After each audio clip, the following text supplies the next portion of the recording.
పాలన మంచి పరిపాలన, మంచి ప్రభుత్వం డైలాగ్ బాగుంది కదా. మీరు ఒకటి చూస్తే ఎన్నికలకు ముందు చంద్రబాబు నాయుడు గారు బ్రహ్మాండమైన డైలాగులు చెప్పారు. బాబు షూరిటీ, భవిష్యత్ గ్యారంటీ. బాబు షూరిటీ అంట, భవిష్యత్ గ్యారంటీ అంట. ఏ భవిష్యత్ గ్యారంటీ నాకు అర్థం కాల. బాబు షూరిటీ, భవిష్యత్ గ్యారంటీ అని ఇంటింటికి ఓదరు కొట్టారు. సంవత్సర పాలన అయింది. ఇప్పుడు ఏమంటున్నారు తెలుసా మీకు? బాబు షూరిటీ, మోసం గ్యారంటీ.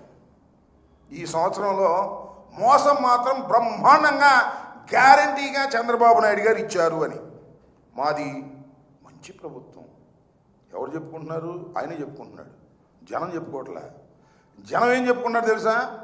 హామీలు ఇచ్చి ముంచిన ప్రభుత్వం చంద్రబాబు నాయుడు గారిది అనేటువంటి మాట చెప్పుకుంటున్నారు. అసలు ఒక విషయాన్ని ఇక్కడ నేను మీకు చెప్పాలి, రాష్ట్ర ప్రజానీకానికి తెలిసిందే. అదేంటంటే ఒక అసత్యాన్ని, ఒక అబద్ధాన్ని పదే పదే పదే పదే చెప్పి ప్రజల్ని నమ్మించవచ్చు అనుకుంటారు పాపం చంద్రబాబు నాయుడు గారు. అదే ఆయన సిద్ధాంతం. రాజకీయాల్లో వచ్చిన దగ్గర నుంచి అదే. ఒక అసత్యాన్ని, ఒక అబద్ధాన్ని చెప్పడం, దాన్ని ప్రచారం చేయటం. ఆయనకి నేను ప్రత్యేకంగా చెప్పాల్సిన అవసరం మీ అందరికీ తెలుసు. మీడియా బలం చాలా స్ట్రెంగ్త్ ఉంది. ఆయన ఒక్క అబద్ధం చెబితే ఆ అబద్ధాన్ని నిజమని ప్రచారం చేయడానికి ఎల్లో మీడియా 1, 2, 3, 4, 5, 10 ఛానల్ దాకా ఉన్నాయి. ఇవి కాక మళ్ళా సోషల్ మీడియాలో ఆయన యూట్యూబ్లు పెట్టుకుని కొంతమందిని పోషిస్తున్నారు. అంటే ఒక అసత్యాన్ని, ఒక అబద్ధాన్ని పదే పదే చెప్పి ప్రజల్ని నమ్మించాలనేటువంటి ప్రయత్నం చేసేటటువంటి వ్యక్తి నారా చంద్రబాబు నాయుడు గారు. అది ఆయనకున్నటువంటి బలం అనుకుంటున్నారు. అది ఆయన బలహీనత. ఒకసారి చెప్తే వింటారు, 2 సార్లు చెప్తే వింటారు. పదే పదే చెప్తే ఎవరు వినేటువంటి పరిస్థితి ఉండదు. నేను ఒక మాట అంటున్నాడు చంద్రబాబు నాయుడు గారు.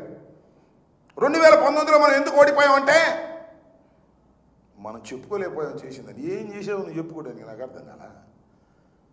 2019లో ముందు ఎన్నికల్లో 2014లో ఏమి ఇచ్చాడు చంద్రబాబు నాయుడు గారు? పెద్ద హామీలు ఏమి ఇచ్చాడంటే మీ అందరికీ తెలుసు. రైతు రుణమాఫీ అన్నాడు. 87,612 కోట్ల రూపాయలు టపా మనం మొట్టమొదటి సంతకం పెట్టాం, రద్దు అయిపోవటం అని చెప్పాడు. చేసావా అని అడుగుతా ఉన్నా. మళ్ళా తర్వాత డోక్రా మహిళ రుణమాఫీ అన్నాడు. చేసావా? ఏ ఒక్క హామీని 14లో ఇచ్చినటువంటి హామీని నెరవేర్చలేదు. తుక్కుతుక్క ఓడిపోయావు. మళ్ళీ ఇవాళ అద్భుతమైనటువంటి హామీలు ఇచ్చావు. హామీలు ఇచ్చామన్నాడు చూసారా? అన్నీ అయిపోయింది. చేసేపో మొత్తం సూపర్ 6 అవుట్, మొత్తం చేసేసా. వెళ్ళి ఇంటింటికి వెళ్ళి చెప్పండి ప్రచారం అనేటువంటి పద్ధతుల్లో ఇవాళ చంద్రబాబు నాయుడు గారు దాన్ని అదేదో నేను చెప్తున్నాడు కదా, సుపరిపాలన తొలి అడుగు అనేటువంటి కార్యక్రమం ఇవాళ వెళ్ళాలని అందరినీ కూడా చెప్పేటటువంటి ప్రయత్నం చేస్తున్నాడు. నేను అడుగుతా ఉన్నా, అయ్యా నారా చంద్రబాబు నాయుడు గారు, మీరు సంవత్సర కాలం పరిపాలన చేశారు. ప్రజలు మీకు 5 సంవత్సరాలు పరిపాలన చేసేటటువంటి అవకాశం ఇచ్చారు. కారణాలు ఏమైనప్పటికీ కూడా 3 పార్టీలు కలవబట్టో, లేకపోతే నీ మోసపు వాగ్దానాలు ఈసారైనా చేస్తావని నమ్మో, లేకపోతే జనసేన గ్యారంటీ ఇచ్చింది పవన్ కళ్యాణ్ అని నమ్మో. బీజేపీ ఇవ్వలేదనుకోండి, అది వేరే విషయం. ఓట్లు వేశారు, నువ్వు గెలిచావు, 5 సంవత్సరాలు పరిపాలన చేసే హక్కు మళ్ళా నీకు వచ్చింది. 1 సంవత్సరం పరిపాలన చేశావు. ఈ సంవత్సర పరిపాలనలో నువ్వు చేసింది ఏమిటి అని అడుగుతా ఉన్నా. ఇచ్చిన హామీలను నెరవేర్చావా? ఇంకా చెప్తున్నాడు ఆయన. చెప్పే మాట ఏంటంటే చేసిన పనులు పదే పదే చెప్పాలంట. మనం ఏదైతే చేశామో ఆ చేసినటువంటి పనులను ఈ తొలి అడుగులో వెళ్ళి పదే పదే పదే చెప్పాలి, రికార్డ్ వేయాలి. చెయ్యని పనులకి ఎందుకు చేయలేదో చెప్పాలంట. అది ఎందుకు చేయలేదు నువ్వు? నాకు అర్థం కాలేదు.